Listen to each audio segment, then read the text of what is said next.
তো নমস্কার বন্ধুরা, কেমন আছেন প্রত্যেকে? আমি আপনাদের সাথে ডিচ্যাক্স শুরু করছি মধ্যরাতের আড্ডা। আজকে যে ঘটনাটা আপনি শুনতে চলেছেন সেটা আপনাদের সত্যি বলতে কেমন লাগবে সেটার থেকেও বড় বিষয় হচ্ছে ঘটনাটা নিজের মধ্যে অত্যন্ত ডার্ক একটা জিনিসকে রিপ্রেজেন্ট করে। এবার সেই ডার্কের মধ্যে হরর রয়েছে নাকি আরও অন্যান্য কিছু বিষয়বস্তু রয়েছে, সেটা সেটা আপনাদের নিজেদের বিচার করার বিষয়। সেটাতে আমি কোনো রকম হস্তক্ষেপ করতে চাই না। তো ঘটনাটা ঘটে আজ থেকে প্রায় বছর 5-7 আগে, মানে এখন 2024, আজ থেকে 5-7 বছর আগে ঘটনাটা ঘটেছিল। সম্ভবত শীতকাল সময়টা, হ্যাঁ শীতকাল। তা আমার এক বন্ধু, তার দিদির বিয়ে হয়েছিল আমাদের বাড়ি থেকে প্রায় 5 কিলোমিটার দূরে একটি জায়গায়, একটি পাড়ায়। তো বিয়ের প্রায় 1-1.5 মাস কেটেছে। কাটতে কাটতে দিদি বাপের বাড়ির লোকজনেদের আর কি বলতে থাকে যে এইখানে না, মানে তার শ্বশুর বাড়িতে ভয়ানক ধরনের কিছু একটা বিষয়বস্তু আছে। মানে সেই ভিটেতে, এমন নয় যে রাস্তাঘাটে বা এসেহি হয়ে যাচ্ছে, তেমন নয়। সেই ভিটেতে এমন কিছু একটা ব্যাপার আছে যেটার কারণে তার খুব কষ্ট হচ্ছে, শারীরিক মানসিক। তো বাপের বাড়ি থেকে লোক যায়, আর লোক যাওয়ার মধ্যে কে কে যায়? আমি যাই, আর আমার ওই বন্ধুটা যায়। যে এই তো কাছাকাছি, তো তোরা দুই বন্ধু মিলে যা, গিয়ে দিদিকে নিয়ে আয়। জামাইবাবু আসবে না, জামাইবাবু হয়তো দিদিকে নিতে আসবে আবার, কিন্তু আমাদের ওপর ভার পড়েছিল দিদিকে নিতে যাবার, ফিরিয়ে আনতে কিছুদিনের জন্য। তো আমি এবং আমার ওই বন্ধু গেছি দিদির বাড়িতে। দিদির বিয়ে হয়েছে তখন বললাম 1 থেকে 1.5 মাস সম্ভবত, খুব বেশি হলে। তো দিদির বাড়িতে পৌঁছানোর পর সবার আগে যখন দিদিকে দেখলাম আমি আর আমার ওই বন্ধু, আমাদের বুকের ভেতরটা না, মানে আমার বন্ধুর কি হয়েছিল সেটা আমি সেই মুহূর্তে জানতে পারিনি, কিন্তু আমার নিজের কথা বলছি, বুকের ভেতরটা জাস্ট ছ্যাঁত করে উঠেছিল, জাস্ট ছ্যাঁত করে উঠেছিল। 1 মাসের মধ্যে, 1 থেকে 1.5 মাসের মধ্যে দিদির চেহারার মধ্যে যে পরিবর্তন আমরা দেখতে পেয়েছিলাম, তাতে আঁতকে ওঠা খুবই স্বাভাবিক একটা বিষয়।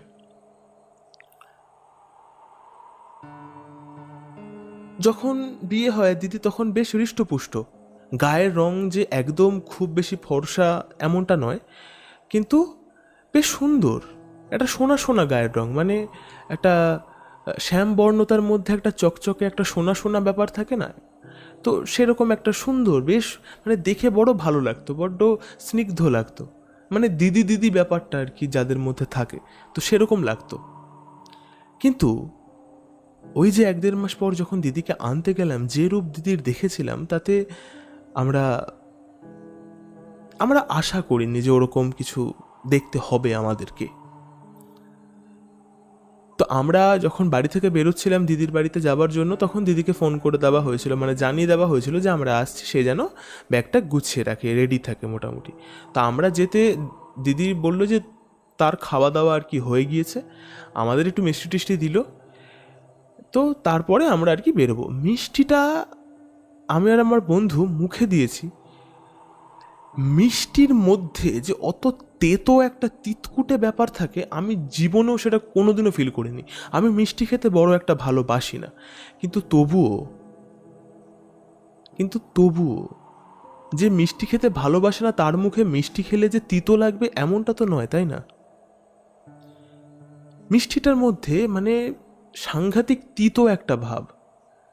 তো দিদির বাড়িতে প্রথমবার এসছি, মানে বিয়ের পরে, কিন্তু খেতে দিয়েছে, ছাড়তেও পারছি না গিলতেও পারছি না, এরম একটা বিষয়।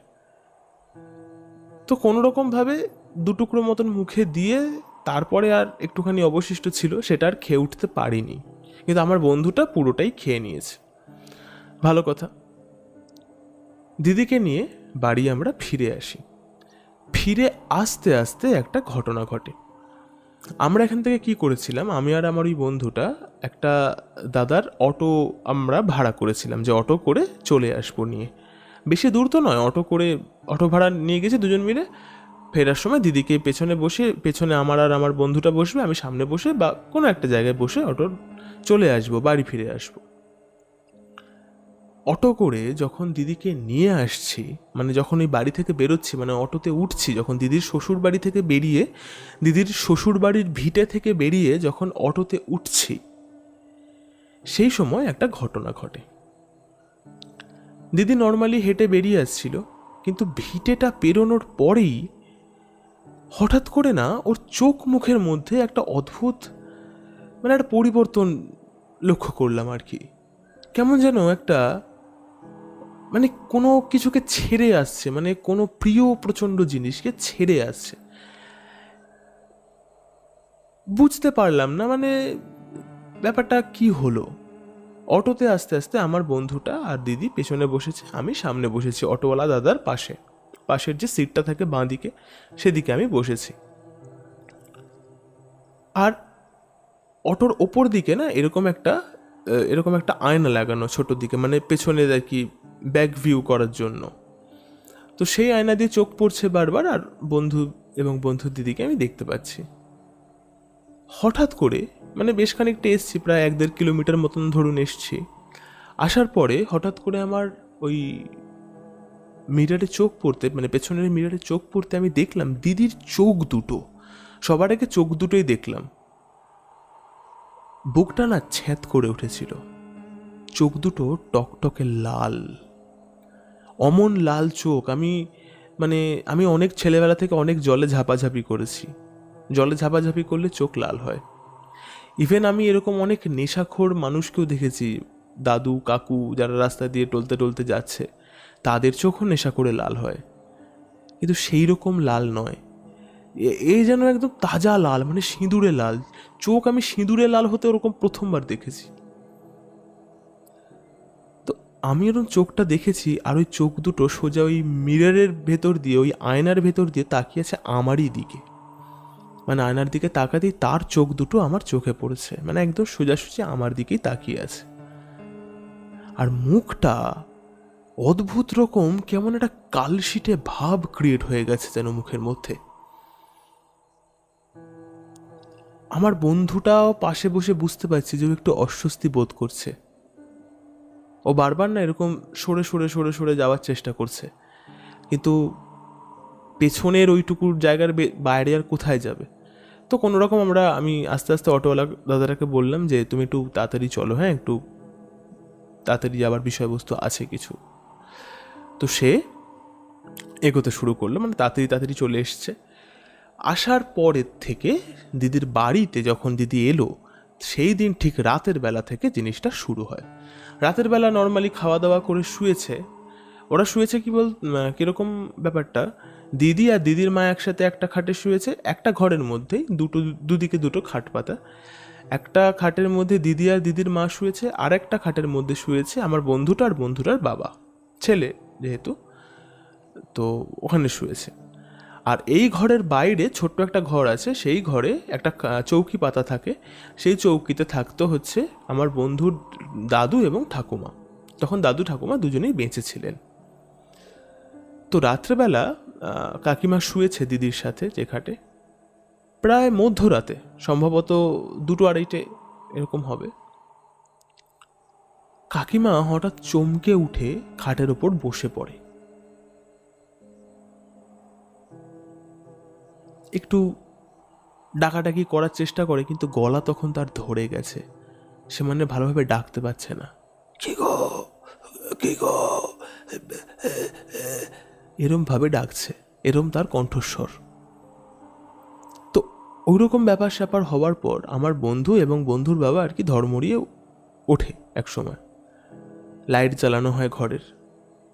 চোখ পড়ে দিদির দিকে, দিদিকে দেখেই কাকিমা ভয় পেয়ে গিয়েছিলেন। দিদির চুলগুলো দিদির মাথার যে চুলগুলো সেইগুলো এরকম জটলা পাকিয়ে, এরকম যেন ঠিক জটলা পাকানো পাকানো, এরকম যেরকম ঠিক চুলে বেনুনি করলে যেরকম হয়, চুলে বেনুনি করলে যেরকম হয় সেরকমভাবে ঠিক জটলা পাকানো হয়ে মাথার দুপাশ দিয়ে এরকম এরকম ছড়িয়ে আছে। মাথার কিন্তু মধ্যখানে একদম শীতে, দিদির মাথায় এইখান থেকে একদম শেষ অবধি ওই শীতে, একদম শীতে বরাবর রগরগে লাল টাটকা ভেজা সিঁদুর, ভেজা সিঁদুর, যেন সেই তেল সিঁদুর মাখালে, সিঁদুরের সাথে তেল মাখালে যেরকম ভিজে যায় সেরকম ভেজা সিঁদুর। আর দিদির চোখ মুখ গাঢ় নীল বর্ণের হয়ে যাচ্ছে, যেন নীলের সাথে একটা কালচে কালচে ভাব। আর দিদির চোখ দুটো রীতিমতো যেন জ্বলছে। তার সারা শরীর ঠান্ডা, তার সারা শরীর রীতিমতো নাকি বরফের মতো ঠান্ডা। আর সে কিরকম গঁক গঁক করে শব্দ করছে গলা দিয়ে, কি করবে বুঝতে পারছে না। এইসবের মাঝখানে আরেকটা জিনিস লক্ষ্য করা গেছে, যে দিদির চুলগুলো মানে এক তো হঠাৎ করে কি করে যে বেনুনি করা হয়ে গেল বোঝা গেল না, কারণ ওই অনেকগুলো বেনুনি, ছোট ছোট ছোট ছোট ছোট ছোট ছোট অনেক কটা বেনুনি করা। ওই বেনুনি করে দিদি শোয়নি, দিদি এমনি নাকি খোপা করে শুয়েছিল, কিন্তু ওরকমভাবে বেনুনি করা অবস্থায় তাকে আবিষ্কার করছে।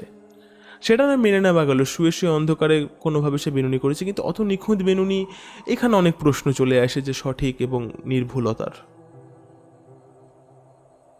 কিন্তু যে বিষয়টা ওই রাতে ঘটছিল, এইটা দেখে কেউ সামাল দিতে পারেনি বিষয়টাকে। দিদি নাকি ছটফট করছে, কিরকম একটা মানে কাঁপছে, গঙ্গা করে গলায় শব্দ করছে, কাঁপছে, মুখটা তো ওরকমই আর কি গাঢ় নীল আর কালচে বর্ণের, চোখ দুটো যেন রীতিমতো জ্বলছে, সারা শরীর বরফের মতো ঠান্ডা। ব্যাপারটা বুঝতে না পেরে সবার আগে খবর দেওয়া হয় ঘরের বাইরে থাকা আরেকটা যে ঘর, সেখানে ওই আমার বন্ধুর দাদু এবং ঠাকুমা থাকে। তারা পুরনো দিনের মানুষ, তারা অনেক কিছু হয়তো দেখে বুঝতে পারতো যে কোনটা কি হয়েছে না হয়েছে। তো তার ঠাকুমা জিনিসটা দেখে, দেখে বলে যে এর কোনো মানে স্বাভাবিক কোনো রোগ হয়নি, যে রোগ আর কি ডাক্তারে সারাতে পারবে সেরকম কোনো ধরনের রোগ হয়নি, একে প্রেতে পেয়েছে বা ভূত প্রেত জাতীয় কিছু একটাতে পেয়েছে বা হাওয়া বাতাস লেগেছে। তো একে কি করতে হবে, দিদিকে ঝাড়াতে নিয়ে যেতে হবে। ঝাড়াতে নিয়ে কোথায় যেতে হবে? একজন তান্ত্রিকের বাড়ি ছিল, তার নাম হচ্ছে বাদল ওঝা। বাদল ওঝার কাছে ঝাড়াতে নিয়ে যাবে দিদিকে, এরম একটা বিষয়। তো হিসেব করেছে তার পরের দিন বিকেলবেলা, যেদিন ব্যাপারটা হয়েছে, কারণ বাদল ওঝা ওই রুগী দেখতে বা ওরম জিনিসপত্র করতে বিকেলবেলা করেই বসে, আর সকাল থেকে দুপুর অবধি তাকে খুঁজে পাওয়া যায় না। সে কোনো একটা জায়গায় যায়, কোথাও একটা যায়, এদিক সেদিক, পাওয়া যায় না, বিকেলবেলাতে করেই তাকে পাওয়া যায়। তো বাদল ওঝার বাড়িতে যাওয়া হয়েছে, নিয়ে যাওয়া হচ্ছে। আর যেহেতু আমরা একটু তখন আমাদের একটু উঠতি বয়স, এইসব জিনিসের প্রতি না একটা অন্যরকম ঝোঁক থাকে, যে ব্যাপারটা একটু খতিয়ে দেখা হোক যে কি বিষয়, কি হতে চলেছে, দিদিকে কি ধরেছে, আর বাদল ওঝাই বা কী করবে দিদির ওপর, যাতে দিদি সুস্থ হয়ে যাওয়ার সম্ভাবনা মানুষ তার মধ্যে দেখতে পাচ্ছে। তো আমরাও যাই। বাদল ওঝার বাড়িটা কীরকম? বাদল ওঝার বাড়িটা একেবারে না একটা বাঁশবাগানের মধ্যে, মানে বিরাট বাঁশবাগান। সেই বাঁশবাগানের একেবারে শেষ প্রান্তে, যেখান থেকে কদম বাগান শুরু হচ্ছে, অনেক প্রচুর কদম গাছ। এই বাঁশবাগান আর কদম বাগানের ঠিক মাঝামাঝি। আর এই যে বাঁশবাগানে পৌঁছতে গেলে একটা খাল আছে মাঝখান দিয়ে, সেই খালের ওপর দিয়ে একটা বাঁশের আর কি ওই সাঁকো মতন পোল টাইপের করা, বাঁশের পোল করা, ওটার ওপর দিয়ে যেতে হবে। খালটা কিন্তু অনেকটা নিচে, খালটা প্রায় 8 থেকে 10 ফুট নিচে, তার ওপর দিয়ে একটা পোল করা, অনেকটা লম্বা পোল। তো আমরা যারা যারা আর কি দিদিকে নিয়ে যাওয়া হচ্ছে তারা সব সাথে সাথে যাচ্ছে। আর আমার বন্ধুটা আগে আগে যাচ্ছে, আমি আর আমার কিছু পাড়ার আরও কিছু বন্ধু বান্ধবেরা, তারা এই খবরটা তো চালাচালি হয়ে গেছে এর মধ্যে, যে এরম এরম একটা বিষয়বস্তু ঘটছে পাড়ার মধ্যে। তো আমরা ওরকম কয়েকজন বন্ধু মিলে, 2-3 জন বন্ধু মিলে পেছন পেছন যাচ্ছি। তো দিদির মা একদিকে, দিদি মাঝখানে, দিদির মা একদিকে, দিদির বাবা একদিকে, আর পেছনে আমার বন্ধুরা, দিদির একদম পেছনে। তার থেকে মোটামুটি আরেকটু পেছনে হচ্ছে দিদির দাদু এবং ঠাকুমা, আর তার থেকে বেশ খানিকটা পেছনে আমি আর আমার 2 বন্ধু। ভালো কথা যাচ্ছি। ঠিক বাঁশের পোলটা যখন 2-1 পা এগিয়েছি, মানে ওরা এগিয়েছে, আমরা তখন বাঁশের পোলে উঠিনি, ওরা উঠে গেছে। পোলের ওপর উঠেছে, দিদি হঠাৎ করে থেমে যায়, দাঁড়িয়ে পড়ে। তার বাবা মা, দুপাশে থাকা বাবা মা তাকে জোর করে আর কি নিয়ে যেতে চাইছে, যে চল চল, দাঁড়িয়ে পড়লি কেন, চল না, ঠিক হয়ে যাবে, সব ঠিক হয়ে যাবে। দিদি ওইখানে দাঁড়িয়ে গোঙাতে শুরু করেছে, আর রীতিমতো ছোটকে ওই বাঁশের পোল থেকে ফিরে আর কি দৌড়ে চলে আসার চেষ্টা করছে। একবার সিচুয়েশনটা একবার জাস্ট ভাবুন, খালের এই পারে আমরা রয়েছি, খালের এই পারে কিচ্ছু নেই, চারিদিকে বাঁশ বাগান, বিকেল বেলা, সূর্য তখন আলগা আলগা করে ডুবতে শুরু করছে, একটা নিঝিম একটা ভাব। আর পোলের ওই পারে, খালের ওই পারটাতে একটা মাটির বাড়ি দাঁড়িয়ে আছে, খড়ের চাল দেওয়া, সেটা হচ্ছে বাদল ওঝার বাড়ি। দিদি রীতিমতো চেঁচামেচি শুরু করে যে আমাকে ছেড়ে দে, বাবা মাকে তুই তুকারি করতে আরম্ভ করে দিচ্ছে, আমাকে ছেড়ে দে। দিদির বাবা দিদির হাতটাকে শক্ত করে চেপে ধরতে গেছে, দিদির বাবার হাতে দিদি কামড়ে রক্ত বার করে দিয়েছে, মানে রক্ত বার করে দেওয়া অবধি ব্যাপারটা, এতটা জোর দিয়ে কামড়েছে, মানে এত শত্রু মনে করছে তাকে, যে আমার শত্রু আমাকে ধরেছে, এর কাছ থেকে কোনো রকমভাবে আমাকে আর কি ছাড়িয়ে নিতে হবে নিজেকে। দিদির মায়ের গালে দিদি চড় মারছে, ঠাস ঠাস করে চড় মারছে। আমার বন্ধুরা সেই সব দেখে আর এগোতে চেষ্টা করেনি, কিন্তু দিদির বাবা মা তো আর ওরম এসেই ছেড়ে দেবে না, কারণ নিচেই খাল। কিন্তু যেটা ভেবেছিল সেটা থেকেও বদতর কিছু হলো, সেটার থেকেও খারাপ কিছু হলো। এরকম ঝটকা দিয়ে কোনোরকমভাবে ওদের হাত ছাড়িয়ে দিয়ে দিদি একেবারে পোলের ওপর থেকে ঝাঁপ মারল ওই পাঁক ভর্তি খালের মধ্যে। কোমর ডুবে গেছে, কোমরের মোটামুটি এতটা ডুবে গেছে, আর ডুবে যেতে সে নড়তে পারছে না, আর সে ওইখানে দাঁড়িয়ে গজ করে যাচ্ছে। আর অদ্ভুত একটা বিষয়, খাল থেকে এরকম পাক তুলে ওই ওর বাবা মায়ের দিকে, ওর বা আমার বন্ধুটার দিকে না এরকম থোকা এরকম পাক ছুটছে, আর হি করে হাসতে শুরু করেছে। সাথে সাথে পাক নিয়ে নিজের মুখে, চুলে, গায়ে হাত পায়ে মাখামাখি শুরু করে দিয়েছে। সেই হাসিটা ওই বিকেলের টাইমে, সূর্য ডোবার টাইমে, ওই বাঁশ বাগানে দাঁড়িয়ে শোনা, আর ওই পুরো বিষয়টাকে আর কি চাক্ষুষ নিজের চোখের সামনে ঘটতে দেখা, এটা যে কত সাংঘাতিক একটা অভিজ্ঞতা বা একটা দৃশ্য ছিল, সেটা যারা না দেখেছে বা যারা একটু গ্রাম্য অঞ্চলে না থাকে, তারা এত সহজে বুঝবে না।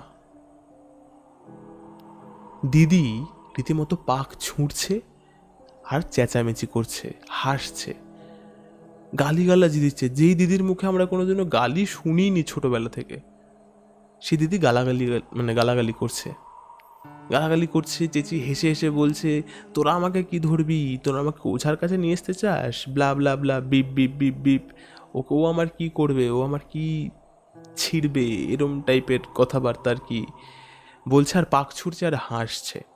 এইসব শুনতে শুনতে না হট করে কখন বাদল ওঝা ঘর থেকে বেরিয়ে এসছে। আমরা তো এদিক থেকে দাঁড়িয়ে সব কিছুই দেখতে পাচ্ছি, আমার বন্ধুটা আমাদের কাছে চলে এসছে। আমার বন্ধুটার যে বাবা মা, মানে কাকু কাকিমা, ওরাও পোল থেকে আর কি সরে আসতে চাইছে, মানে কিন্তু সরে আসতেও পারছে না। মানে মেয়েটা যদি আবার হুটহাট করে কিছু করে বসে, এবার বাবা চাইছে, মানে কাকু চাইছে যে কোনো রকমভাবে আমাদের সাথে করে নিয়ে খালে নেমে ওকে তুলে আনার, দিদিকে তুলে আনার। কিন্তু এই সবের মাঝখানে বাদল ওঝা যে সে বেরিয়ে এসে দেখছে ওইরকম ব্যাপার। তো বাদল ওঝা যিনি আর কি, আমরা তো বাদল ওঝা নিজেদের মধ্যে আলোচনা করতাম, কিন্তু সেরকম সে কিন্তু বেশ বয়স্ক মানুষ আর কি। তো সে ব্যাপারটা দেখতে পেয়েছে, এবং আমার বন্ধুর বাবাকে সে চেনে, মানে একই পাড়ার মধ্যে থাকে, তো চেনে।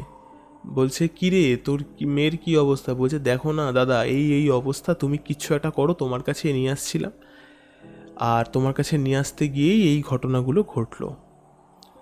তো সে কি করেছে, ওঝা তাড়াতাড়ি করে নিজের না ঘরে ছুটলো, দেখলাম, আর সে পরনে একটা নর্মাল, মানে একটা একটা নোংরা টাইপের সাদা ধুতি, মানে অপরিষ্কার হয়ে গেছে, কোনো রকম ওই জড়ানোর মতন করে জড়িয়ে আছে একেবারে পা অবধি, আর গলায় একটা রুদ্রাক্ষর মালা। আর সেরকম কিছু না, চুল নর্মাল ছোট ছোট, নর্মালি দেখতে, গালে একটু দাঁড়িয়ে আছে হালকা পাতলা, গলায়, আর গলায় একটা রুদ্রাক্ষের মালা আছে, খালি গায়ে এসছে, মানে খুব মোটাও না খুব রোগাও না, মাঝামাঝি চেহারা, কিন্তু বেশ মনে হয় যে একটু কর্মঠ টাইপের চেহারা। তো তাড়াতাড়ি করে সে ঘরে গেল, ঘরে গিয়ে এরকম একটা শালপাতা, যে শুকনো শালপাতার থালা হয় ওরকম মোড়ানো টাইপের, তাতে করে কিছু একটা নিয়ে এসছে। নিয়ে এসে সঙ্গে সঙ্গে কি করেছে, হাতে এরকম মুঠো করে নিয়ে সে খালের দিকে নামতে শুরু করেছে। আর ও যত খালের দিকে নামছে, মানে বাদল ওঝা যিনি, উনি যত তাড়াতাড়ি খালের দিকে নামছে, তত দিদি ওই পাঁক থেকে বেরোনোর চেষ্টা করছে। আর বাদল ওঝার নামে মানে বাজে বাজে গালিগালাজ করছে, মানে বোঝাতে চাইছে যে তুই আমার কাছে আসিস না, তুই আমার কাছে আসিস না, দূরে যা দূরে যা দূরে যা, মানে শুয়োরের এটসেট্রা এটসেট্রা, এটা সেটা আরও নানান রকম বাজে বাজে কথা বলছে, সরে যেতে চাইছে। কিন্তু বাদল ওঝা হুড়মুড় করে তাড়াতাড়ি করে ছুটে যায়। আর বাদল ওঝা কী করেছে, বাদল ওঝা তো আর হুড়মুড় করে, মানে হঠাৎ করেই তো খালের মধ্যে ঝাঁপিয়ে পড়েনি, সে যে পাকের মধ্যে আটকে যাবে। সে ঠিকঠাক একটু জায়গা দেখে একটু শুকনো ধার ধার ধরে ধরে এরকমভাবে গিয়ে ওই শাল পাতার ভেতর থেকে যেটা থাকে সেটা নিয়ে দিদির দিকে ছুঁড়ে মারে। ছুঁড়ে মারতে দিদি সাংঘাতিক জোরে চেঁচিয়ে ওঠে। দেখে মনে হলো না ধুনো ধুনো জাতীয় কিছুর সাথে, মানে এরকম লাল বালি টাইপের কিছু একটা দেখতে, তার সাথে শুকনো পাতা জাতীয় মেশানো কিছু, বা এরকম কিছু একটা চূর্ণ টাইপ, একটা সব কিছু মিলিয়ে মিশিয়ে কিছু অদ্ভুত জিনিস, মানে দূর থেকে অতটাও বুঝতে পারিনি। আর আলোটাও তখন যে হেভি কিছু ছিল তা নয়, মানে বাঁশবাগান তো একই আকাশে আলো ছিল, কিন্তু বাঁশবাগানের কারণে আর কি একটু নিঝিম নিঝিম হয়ে গেছিলো জায়গাটা। তো ওই জিনিসটা ছুঁড়ে মারা হয় দিদির দিকে। তারপরে কিছুক্ষণ হাহা হিহি করে আর কি চেঁচামেচি করলো, করে আস্তে আস্তে শান্ত হয়ে গেল। মানে তার মধ্যে শান্ত হওয়ার কারণ হচ্ছে 2-3 বার তার মাঝখানে ওই গুঁড়ো ছুঁড়ে দেওয়া হয়েছে দিদির দিকে। তো এই সবের মাঝখানে তারপরে আর কি দিদির বাবা আর কি নামলো, নেমে দিদির বাবা আর ওই বাদল ওঝা যিনি, তিনি ধরে তুলে তাকে বাদল ওঝার ঘরের দিকে নিয়ে গেল। নিয়ে গিয়েও তার বাড়িতেই কুয়ো আছে, কুয়োর মধ্যে স্নান করিয়েছে কুয়োর পাড়ে। তা আমরা গেছি পোল টুপকে ওইদিকে গেছি, স্নান টান করিয়ে ওর 4 হাত পা বেঁধেছে, বেঁধে ওকে বসিয়েছে। তারপরে একসময় দিদির জ্ঞান ফিরেছে, কিন্তু দিদি জ্ঞান ফিরে দেখছে বাদল ওঝা ওকে পুরো কবজা করে নিয়েছে। এইবার শুরু হয়েছে দিদির আরও মানে ছটফটানি। সে মানে দড়ি ছিঁড়ে ফেলে অবস্থা। দড়ি দিয়ে অ্যাকচুয়ালি বাঁধেনি, বেঁধেছে গামছা দিয়ে, গামছা আর ধুতি ফুতি দিয়ে এইসব দিয়ে হাত পা বেঁধে রেখেছে আর কি। সবাই উপস্থিত রয়েছে সেখানে, আমরাও রয়েছি। আর ততক্ষণে মোটামুটি একটু সন্ধে নেমেই, মানে ততক্ষণে আর কি অন্ধকার হয়ে গেছে, সন্ধে নেমে গেছে। ঘরের লম্ফ জ্বলছে আর কি, লণ্ঠন যেটাকে বলে, ওই কেরোসিনের লণ্ঠন, কুপি বা যাই হোক, তো ওরম একটা জিনিস জ্বলছে। আর দূরে একটা হ্যারিকেন জ্বলছে, একটু পুরোনো হ্যারিকেন, মানে কাঁচ একেবারে ঘোলা এরকম একটা ব্যাপার, জাস্ট একটা আলোর আভাসের মতন করে জ্বলছে। আর ওই দুটো আলো যেন ওই অন্ধকার ওরকম পরিবেশ, ওরকম জঙ্গলাকীর্ণ পরিবেশের মাঝখানে আরও ভয়ানক লাগছে, মানে আলোগুলোর জন্য যেন মানে একটা রহস্যময় পরিবেশ আর কি, এরকম একটা বিষয়। তো ওকে যতক্ষণ দিদি আর কি এতে ছিল, অজ্ঞান হয়েছিল, ততক্ষণে বাদল ওঝা কিছু মন্ত্রতন্ত্র এইসব আর কি মানে করে দিদির ওপর প্রয়োগ করে দিদির বাবাকে এবং মাকে বলেছে, মানে আমরা যেখানে শুনেছি সব জোরেই নর্মালি বলছে কথাটা, যে একে যে ধরেছে সে হচ্ছে এখানকার নয়, সে হচ্ছে ওই ওর শ্বশুর বাড়ির ওখানের কেউ, সম্ভবত এরকম একটা বিষয়বস্তু কিছু একটা ঘটেছে। তো দিদির জ্ঞান ফেরার পর দিদি যখন ওই দাপাদাপি করছে, তখন বাদল ওঝা এরকম মুঠো মুঠো কী যেন না, এরকম দিদির নাক মুখের কাছে এরকমভাবে ধরছে, এরকম চেপে ধরে আছে, চেপে ধরছে আর বলছে এরকম, বল বল তুই কে বল।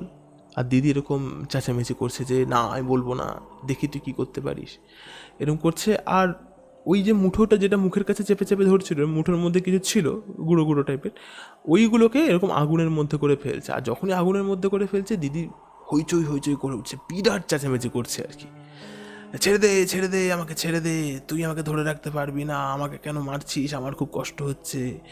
এরম 3-4 বার করার পর আর কি ও বলতে থাকে। আর হ্যাঁ, এসবের মাঝখানে একটা কথা বলি, দিদির যে কণ্ঠস্বর সেই কণ্ঠস্বর কিন্তু মোটেই দিদির ছিল না, মানে অদ্ভুত একটা কণ্ঠস্বর, মানে একটা গম্ভীর একটা কণ্ঠস্বর আর কি। ছেড়ে দে, মানে দিদির কণ্ঠস্বরে আছে একটা মেয়েলি কণ্ঠস্বর, যে তার সাথে এরকম একটা গম্ভীর কণ্ঠস্বর আর কি, যেটা আর কি স্বাভাবিক নয়। তো এরকম একটা কণ্ঠস্বর। তো বাদল ওঝা ওরকম 3-4বার আর কি মুখের কাছে ওই গুঁড়ো ধরে জ্বালিয়ে দেওয়ার পর যখন দিদির বলছে আরও কষ্ট হচ্ছে কষ্ট হচ্ছে, ততক্ষণে বারবার করে জিজ্ঞেস করছে তুই কে তুই কে তুই কে, এরকম বল।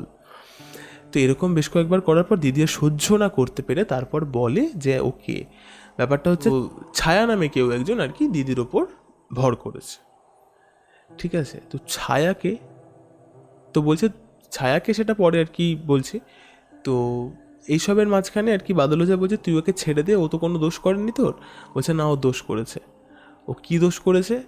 বলছে যেইখানে আমি থাকি, মানে ছায়া আর কি, যেই ছায়া মানে ওই আত্মাটা যেখানে আর কি থাকে, সেখান দিয়ে নাকি দিদি আর দিদির বর ফিরছিল আর কি, একদিন ঘুরতে টুরতে গেছিলো সন্ধেবেলা বা রাত্রেবেলা বাড়ি ফিরছিল। তো দিদি কিছু একটা খেতে খেতে বাড়ি ফিরছিল, সম্ভবত ওই ডালের বড়া টাইপের পকোড়া টাকোড়া টাইপের, যে ডালের পকোড়া হয় না চাটনি ফাটনি ওরম টাইপের কিছু একটা খেতে খেতে বাড়ি ফিরছিল। আর এরকম ওটা খেতে খেতে নাকি ওই এরকম একটা রাস্তার পাশে এক জায়গায় থুতু ফেলে দিদি, আর ওই থুতুটা ফেলেছে যে ছায়ার গায়ে পড়েছে নাকি, সেখানে ছায়া আর কি ছিল।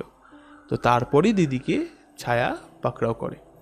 তো বাদল ওঝা বলে যে ঠিক আছে, তোকে আর ও ওরকমভাবে ডিস্টার্ব করবে না, কিছু কখনো কিছু করবে না, তুই ওকে ছেড়ে দে, আর তুই এই জায়গা ছেড়ে চলে যা। তুই থাকলেই বরং তোর গায়ে থুতু পড়ার বা অন্যান্য কিছু পড়ার বা তোকে অতিষ্ঠ করার বিষয়গুলো আসবে। তুই সব থেকে একটা কাজ কর, তুই এখান থেকে চলে যা, ঝামেলা মিটে গেল। তো সে তো যাবে না, কিছুতে যাবে না। তো তার মুখে ওই বারবার করে ওটা ধরছে আর ওরকম পোড়াচ্ছে, আর আরও দাপাদাপি শুরু করেছে আর কি, হেভি চেঁচামেচি করছে। তো করতে করতে এক সময় সে রাজি হয় যে হ্যাঁ আমি এখান থেকে চলে যাচ্ছি। তো বাদল ভাই জিজ্ঞেস করে তুই এখান থেকে যে চলে যাবি সেটার কি প্রমাণ রেখে যাবি? বলছে তুই বল কি চাস। বলছে 1 ঘড়া জল আমি দাঁতে করে এখান থেকে নিয়ে যাব, নিয়ে গিয়ে ওই খালের ওই পারে কলসিটা রেখে দেব, রেখে দিয়ে যাবার সময় একটা বড় মোটা বাঁশ ভেঙে দিয়ে যাব। ওই পরিবেশে দাঁড়িয়ে দিদির মুখে এই কথাগুলো যখন আমরা শুনছি অন্যরকম একটা কণ্ঠস্বরে, মানে এটা বলে বোঝানোর বিষয় নয় যে আমাদের, মানে আমার বলতে এখনও রীতিমতো গা হাত পায়ে কাঁটা দিচ্ছে। আমরা চাক্ষুষ ব্যাপারটা দেখছি যে হ্যাঁ ভাই এরমভাবে ভূত ছাড়া বা এরকমও জিনিসপত্র ঘটে। তো বাদল ওঝা তাড়াতাড়ি করে কি করলো, এরকম পিতলের একটা এরকম বড় আর কি কলসি এরকম নিয়ে এসে রাখলো। তো দিদি ওরম উঠে দাঁড়ালো, দিদির এইরকম রোগা চেহারা সেই মুহূর্তে আর কি, মানে একদম একদম আর কি কাঠের মতো চেহারা হয়ে গেছে, মানে সুন্দর হৃষ্টপুষ্ট ভালো দেখতে লাগছিল, মানে পরিপূর্ণ লাগছিল।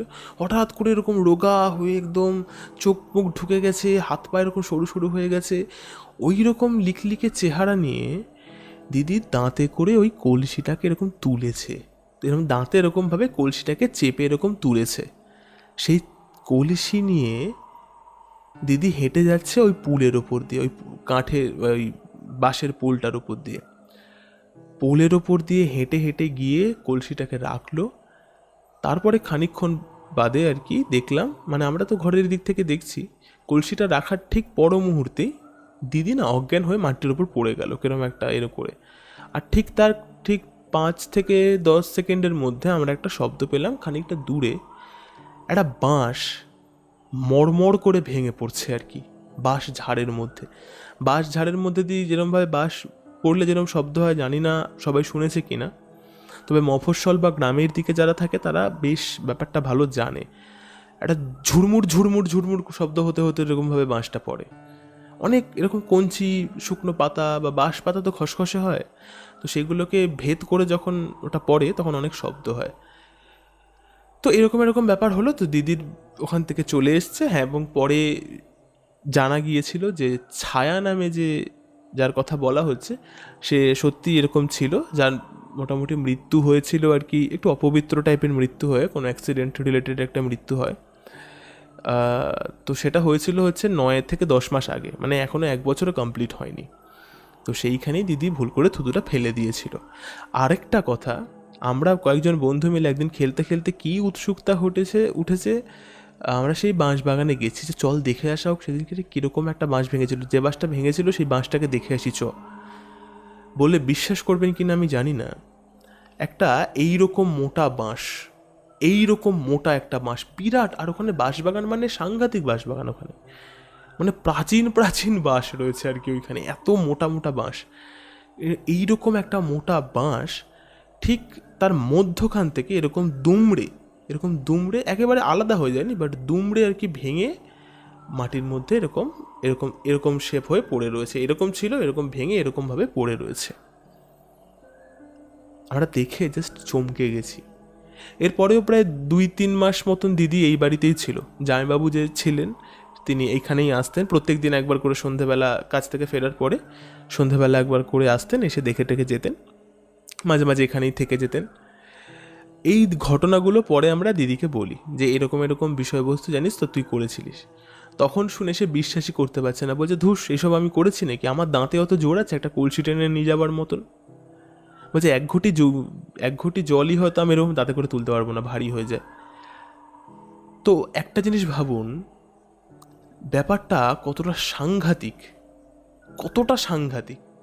যে দিদি যে এইসব নিজে করেছে, হয়তো 3-4 দিন বা 1 সপ্তাহ আগে করেছে, সেগুলো জানেই না তার সাথে কি ঘটেছে। ব্যাপারটা কি এতটা সহজ, কতটা সাংঘাতিক একটা বিষয়, তাই না?